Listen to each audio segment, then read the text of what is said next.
เอาละสุขสบายดีพ่อแม่พี่น้องชาวเลี้ยงสัตว์ถือว่าเป็นเวลาโดนนานสมควรเนาะที่ข้าพเจ้าบ่ได้ลงคลิปแล้วก็คิดถึงบรรดาอ่าแฟนคลับเนาะ FC YouTube ทุกๆท่านแล้วก็ในว่างนี้คือว่าเนาะเรื่องการปิ้นปัวนี่ก็บ่สู้ได้ลงสนามอันหนึงอันสองมามีแต่หลังจากที่เราเฮ็ดคลิปไปเนาะหลังจากที่ขายยาไปแล้วก็มีประชาชนชาวเลี้ยงสัตว์ที่ว่าเขาเจ้าเป็นเจ้าการเนาะมาหาแล้วก็อันคำบ่งยาเนาะแล้วก็ติดตามนะติดตามอาการทางโทรศัพท์เนาะก็เป็นการที่ว่าบ่ได้ลงภาคสนามฉะนั้นการเฮ็ดคลิปที่ปิ้นปัวมันก็น้อยเนาะช่วงนี้เนาะ มื้อนี้ก็บ่ว่าหลายใจห้างเนาะมาได้ FC สิมาแนะนำเว้าเรื่องแม่ท้องเนาะแม่ท้องเรื่องสัตว์สารสิ่งเนาะแม่ท้องนี่ก็มีอยู่หลายประเภทเนาะเว้ารวมแล้วมันมีอยู่3ประเภทเนาะที่เว้าให้บรรดาท่านได้ฟังแม่ท้องอันที่1เอิ้นว่าแม่ท้องกลมเนาะแม่ท้องกลมแล้วก็แม่ท้องแปรแล้วก็แม่ท้องใบไม้เนาะคือใบไม้ในตับหรือว่าใบไม้ในกระเพาะอาหารเนาะใบไม้ในลำไส้ก็เป็น3ชนิดนั้นแล้วรายละเอียดเลยแม่น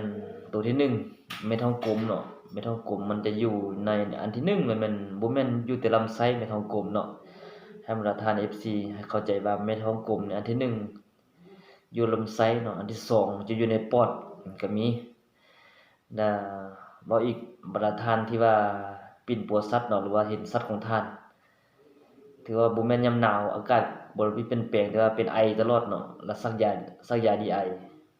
มันก็บ่ดีเนาะอันนั้นก็แม่นมีแม่ท้องนะนอกจากอยู่ในปอดแล้วเนาะอยู่ในท่อบีเนาะก็มีเอิ้นแม่ท้องเข็มเนาะในท่อบีอ่าแล้วก็อยู่ในแก่นตาเนาะอยู่ในตาของสัตว์ก็มีเป็นตัวตางัวตาควายเนาะตาหมูก็มีแม่ท้องบ่แม่นมีอยู่ลำไส้บรรดาท่านFC เนาะอันแม่ท้องอันนั้นเอิ้นว่าแม่ท้องกลมเนาะมันจะอาศัยอยู่ที่1ในลำไส้เนาะอันที่2ในบรรดาท่อต่างๆเป็นท่อปอดเนาะท่อทงบีเนาะแล้วอันที่3เนาะมันจะอาศัยอยู่ในตาแล้วก็4ก็อยู่ในสมองก็มีเนาะแล้วบรรดาท่านสนใจว่าเป็นหยังมันจะขึ้นฮอดอันน่ะฮอดตาฮอดอันน่ะท่อน้ำบีฮอดอันสมองเนาะมันไปได้แนวใดเนาะอันนี้ก็เป็นคำถามที่ว่าหลายคนคิดออกแต่ข้าพเจ้าจะตอบเลยซะเนาะมันจะเป็นได้ก็ต่อเนื่องว่าตอนเวลาสัตว์ที่ว่าถูกพาเนาะถูกพาแล้วตัวแม่ของสัตว์ที่ว่าถูกพาเนาะสัตว์อ่อนนะตัวแม่ของสัตว์อ่อนอยู่ในท้องมันจะมีแม่ท้องเนาะมีแม่ท้องส่วนใหญ่จะเป็นตัวกลมเนาะขึ้นไปอยู่บรรดาสถานที่เหล่านี้ตัวกลมมันจะมีแม่ท้องแม่ท้องตัวนี้ล่ะมันจะไข่เนาะไข่ออกมาไข่นี่ผักส่วนหนึ่งจะออกมาอาจมเนาะออกมาอาจมที่ไปติดอยู่นำต้นไม้ใบหญ้าเนาะต่างๆในเมื่ออากาศอันน่ะเหมาะสมเนาะแล้วก็ฟ้าฝนถ่ายลงไปเนาะมันจะติดอยู่ตามหญ้าตัวอื่นมากินก็จะได้รับเชื้อรับไข่ไปต่อแล้วไข่ส่วนที่2เนาะมันจะเข้าไปในเลือดจะเข้าไปในเลือดแล้วคือเลือดคือเวลาท่านฮู้เนาะบ่อนใดเลือดก็ไปเนาะบัดร่างกายนี่เลือดไปหมดฉะนั้นไข่ตัวนี้จะเข้าไปในเลือดเนาะมันจะวนเวียนไปฮอดบ่อนใดบ่อนหนึ่งจะไปค้างอยู่เนาะค้างอยู่ติดอยู่หั่นจนกว่าจะฟักตัวเนาะอุณหภูมิเหมาะสมร่างกายสัตว์อ่อนเกิดมาไข่เราจะได้ฟักตัวเนาะแล้วเป็นแม่ท้องอยู่สถานที่เหล่านั้นเนาะตามแก่นตาสมองเนาะแล้วก็ลำไส้แล้วก็ท่อต่างๆอยู่ในร่างกายเนาะให้บรรดาท่านเข้าใจนั้นเนาะสำหรับแม่ท้องกลมแล้วสิเว้าขึ้นอีกอันตัวที่2มันแม่ท้องเปะเนาะแม่ท้องเปะนี่ถือว่าส่วนหลายจะอาศัยอยู่ในลำไส้บรรดาท่านเนาะลำไส้อาศัยลำไส้แล้ว ตัวหนึ่งสัตว์ตัวหนึ่งจะบ่มีหลายตัวไม่ต้องเปรเนาะส่วนมากจะเป็นตัวหนึ่งสองตัวนิสัยของแม่ท้องเปรนี่วงจรชีวิตเนาะมันจะปุ้งออกมาเนาะเป็นตัวเปรอ่าเป็นเส้นเปรเนาะออกมาแล้วแม่นตัวใดที่ว่าแก่มันจะโป่งทางหัวออกมาโป่งทางหัวออกมาซนอันที่ว่าทางหางเนาะจะแก่แล้วจะขาดออกจะขาดออกตัวคอได้แก่จะขาดตัวเป็นคอแล้วบรรดาไข่เหล่านั้นจะอยู่นำมันคอของตัวที่ออกมาเนาะเมื่อมันแก่แล้วมันจะอุ้มไข่อยู่หั่นพร้อมแล้วไข่ตกออกมาเนาะไข่ตกออกมาพร้อม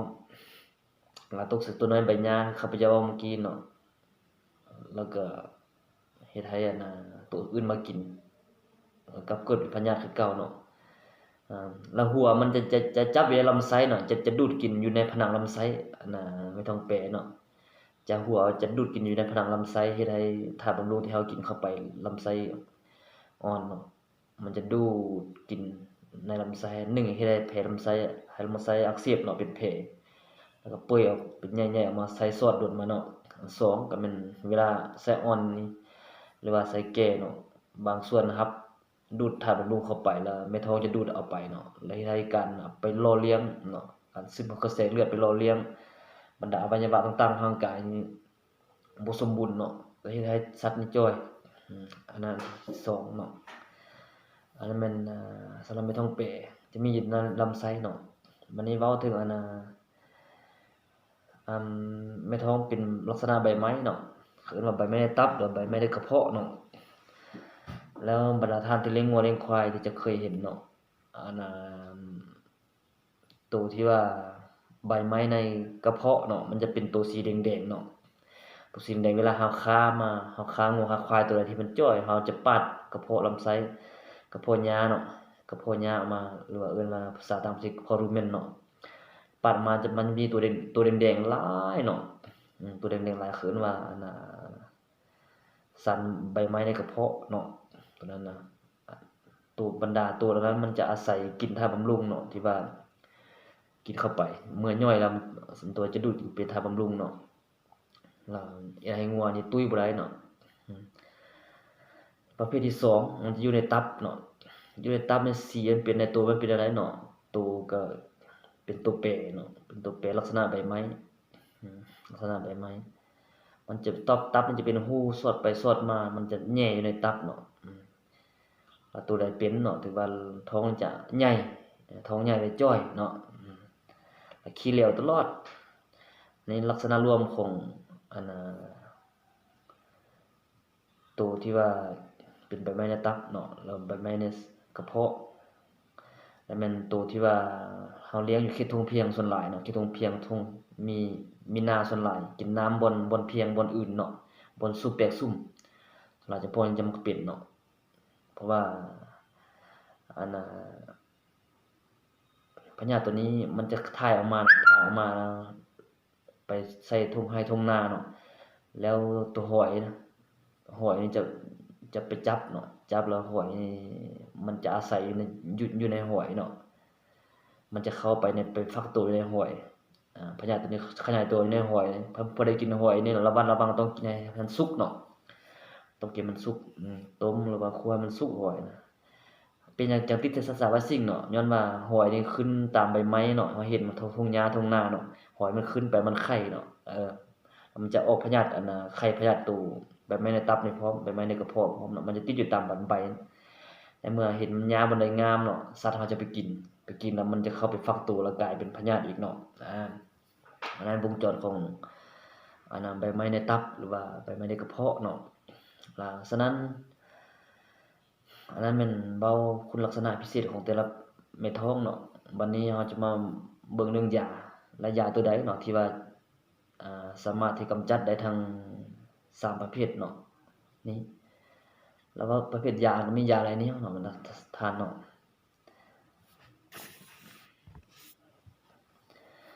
เฮาเว้าเรื่องประเภทยาบัดนี้ยานี้คันเฮาสิกำจัดตัวกลมมันก็มียาต่างหากเนาะตัวกลมนี่ส่วนหลายจะใช้อยู่ เลวามิซนเนาะแต่ว่ามื้อนี้บ่ได้เอามาให้บรรทัดฐานเบิ่งเนาะถ้าเราจะกำจัดเฉพาะตัวกลมใส่เลวามิซนเนาะอันตัว1ตัวที่2เราจะใส่อยู่เขินว่าดิปเทรกดิปเทรกมื้อนี้ก็บ่ได้เอามาดิปเทรกเนาะอันตัวที่3ยาตัวที่3ก็จะเป็นยาเอิ้นว่าเบนดาโซนเนาะกับพยาธิตัวกลมคือกันเนาะตัวที่4มันเป็นยาอันเอิ้นว่าไอเวอร์เมกเนาะกับกำจัดตัวกลมคือกันแล้วบัดนี้ตัวแปรเนาะตัวแปรก็เราจะใช้อยู่อะเบนดาโซนเนาะบัดตัว3แบบไม่ได้ตับเนาะมันจะใช้อยู่ตัวหนึงต่างหากเนาะมันจะบ่ได้รวมในหันแบบไม่ได้ตับเนาะจะใช้เป็นทริโคเบนดาโซนเนาะทริโคเบนดาโซนกำจัดตัว3แบบไม่ได้ตับเนาะแล้วเขาจะใช้เทื่อละอย่างนี่มันก็สับสนเนาะอันแนะนำในนี้บรรทัดฐานที่ว่ามีสัตว์สรรพสิ่งเนาะอันเรื่องสัตว์ประเภทงัวควายเนาะมันจะมักมีอัน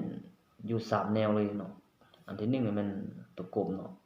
2ตัวแปรอัน3มันตัวแบบไม่ได้ตับเนาะแล้วสัตว์ตัวอื่นๆมันก็มีแต่ว่าก็มีแต่บางชนิดเนาะที่ว่าสามารถเป็นบางติดบางไม่ท้องได้แต่บางชนิดก็บ่ติดเนาะฉะนั้นเพื่อว่าเราอยากกินยาตัวนึงเนาะแล้วมันค้าได้ทั้ง3พยาธิเนาะหรือว่าทายทั้ง3พยาธิเนาะมันก็มียาตัวนึงเนาะแล้วมื้อนี้ข้าพเจ้าจะได้มาแนะนำยาตัวนั้นถือว่าคุณภาพค่อนข้างจะสูงเนาะแล้วก็ราคาก็ถูกเพราะเฮากินบัดนึงแล้วมันได้ทั้ง3เม็ดท้องมันจะง่ายเนาะมันจะง่ายให้แก่เฮาบ่ได้ซักเทื่อแนวบ่ได้กินเทื่อแนวเนาะไปเขาเจ้าจะรวมมาใส่อยู่ในเม็ดเดียวกันเนาะเป็นยากินเป็นยากินเด้อนะท่านเด้อรายละเอียดจะให้มาท่านเบิ่งเนาะยามันเป็นอะไรกับเป็นอะไรเนาะเป็นยาตัวนี้เนาะยาตัวนี้แนะนำมาทานเนาะกับนึงเนี่ยมันมีอยู่10แผ่นเนาะกับนึงมี10แผ่นแล้วแผ่นนึงนี้มันมีอยู่3เม็ดเอิ้นว่ากับนึงนี้มี30เม็ดเนาะอันนี้มี30เม็ดรายละเอียดให้มาทานเบิ่งมันเม็ดเป็นอะไรเนาะเป็นอันนี้เม็ดเป็นอันนี้เนาะ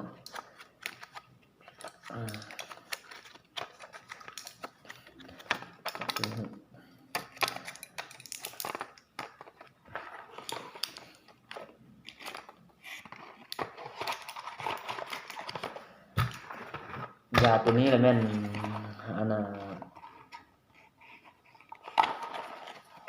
มีส่วนประกอบอยู่มี2ส่วนประกอบเนาะ2ส่วนประกอบข้าพเจ้ามาเมื่อกี้เนี่ยตัวที่1แม่นทริโคเบนดาโซนเนาะตัวที่2อะเบนดาโซนแต่ว่าทริโคเบนดาโซนนี่มันใส่ฆ่าพยาธิใบไม้ในตับและใบไม้ในกระเพาะเนาะตัวที่2แม่นอะเบนดาโซนที่ว่าใส่เป็นตัวแปรแล้วก็ตัวกลมเนาะไปนำกันแต่วิธีใช้เด้เนาะเฮ็ดแนวใดเนาะวิธีใช้แล้วแม่นแนะนำในนี้ตึมเนาะเกี่ยวกับความรู้ที่ว่าเฮาค้าในท้องอัน1มันยาตัวนี้ตัวมันสัตว์ต้องบ่ถือผ้าเนาะสัตว์ต้องบ่ถือผ้าหลังจากสัตว์ที่ว่าเฮาเกิดได้ประมาณเดือนนึงเนาะงัวบ่ควายบ่หมูหมาเฮาเกิดได้เดือนนึงเนาะ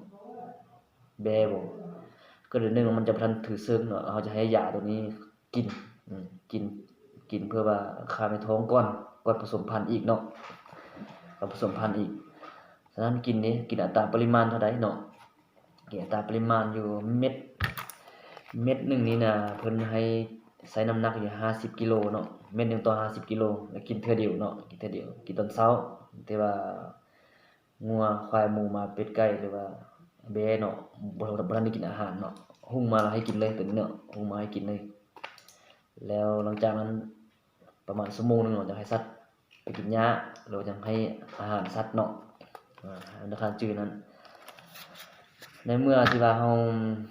งัวควายหรือว่าสัตว์เราคลอดลูกแล้วเนาะประมาณเดือนหนึงเราก็ให้กินเนาะอันนั้นสำหรับสัตว์ใหญ่อันนั้นเป็นตัวแม่เนาะสำหรับตัวผู้ให้กินยามใดก็ได้เนาะประมาณถ้าตัวแม่เนี่ยเราก็คันตัวถือพางัวควายนี่ก็ประมาณเกิดลูกคลอดสุดหนึงให้กินเทื่อหนึงเนาะแต่ว่ายามนี้สำหรับอันตัวน้อยเนาะตัวน้อยเราจะมาเบิ่งเราจะให้กิน6เดือนหรือ3เดือนต่อเทื่อเนาะตัวน้อยส่วนหลายตัวน้อยจะมีจะไวและแพ้ตัวไวมันจะมีเม็ดท้องกลมหลายเนาะเฮ็ดให้สัตว์เราบ่ขยายตัวเนาะจ้อยขนบ่งอยู่ตลอดแม่นน่ะทานเด้อหรือว่าขี้รามก้นอยู่ตลอดเนาะหรือว่าเป็นไอตลอดเนาะไอตลอดใส่ยาตัวใดก็บ่ดีเนาะเป็นเม็ดท้องอันนี้ก็จื้อไว้เป็นความรู้เนี่ยเอามาฟังแล้วยาตัวนี้ที่ว่าเป็นยาครบเครื่องเนาะสำหรับแม่ท้องได้3ประเภทครบเครื่องข้าพเจ้าจะแนะนำเนาะคันว่าใช้ยาฆ่าแม่ท้องมันใช้ตัวนี้เนาะครบเครื่องใช้เม็ดเดียวได้3ประเภทแม่ท้องเลยเนาะ3ประเภทแม่ท้องเลยส่วนว่าเม็ดนึงนี่ใช้อยู่50กิโลเนาะเฮาก็งัวควายใหญ่คุ้นขึ้นเนาะตัวน้อยเฮาก็ลดลงหารออกเนาะสำหรับยาตัวนี้เป็นการจัดจำหน่ายนำเข้าโดยข้าพเจ้าเนาะเป็นราคาถูกๆถ้าท่านใดสนใจเนาะอยากเอาไปขายอยากเอาไปนำไซเนาะแล้วก็ติดต่อผู้พันข้าพเจ้าได้เนาะเบอร์โทรก็02022938263เนาะแล้วเฮาว่าบ่เข้าใจตัวใดเนาะแล้วก็สอบถามขึ้นก็ได้ตามที่ว่าเบอร์โทรที่ข้าพเจ้าให้ไปเนาะข้าพเจ้ามีจำหน่ายตลอดตัวนี้เนาะอยู่ภาคเหนือภาคใต้ภาคกลางเนาะทั่วประเทศฝากได้เนาะบ่มีปัญหามีหุงอรุณมีขนส่งด่วนอนุชิตมีขนส่งมีไซเนาะขนส่งต่างๆข้าพเจ้าสามารถฝากได้เนาะซื้อมื้อใดฝากมื้อนั้นเลยรับประกันเนาะอันนี้เป็นเรื่องยาฆ่าแม่ท้องเนาะเอาล่ะเพื่อว่าเป็นด้วยความเป็นห่วงเป็นใยเนาะสำหรับพ่อแม่ชาวเลี้ยงสัตว์ให้เฮาก็มีหยังเนาะบ่เข้าใจเกี่ยวกับปลูกพยาธิสัตว์เนาะแล้วก็ปรึกษาได้สำหรับข้าพเจ้านี่ยินดีต้อนรับและให้ความปรึกษาเนาะฟรีแล้วก็อยู่ยาทานังเรื่องยาเวียดโดยเฉพาะยาเวียดข้าพเจ้านำเข้าเป็นส่วนหลายแล้วก็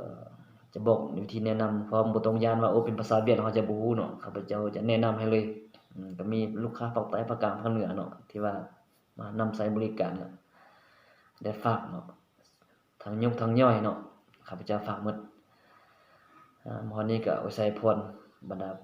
พ่อแม่ชาวเลี้ยงสัตว์แล้วก็ผู้ที่ฮักมักในเรื่องงานสัตวแพทย์เนาะโดยเฉพาะบรรดาน้องๆที่จบมาใหม่เนาะอยากรู้อันใดก็แลกเปลี่ยนสอบถามกันได้เนาะขอขอบใจ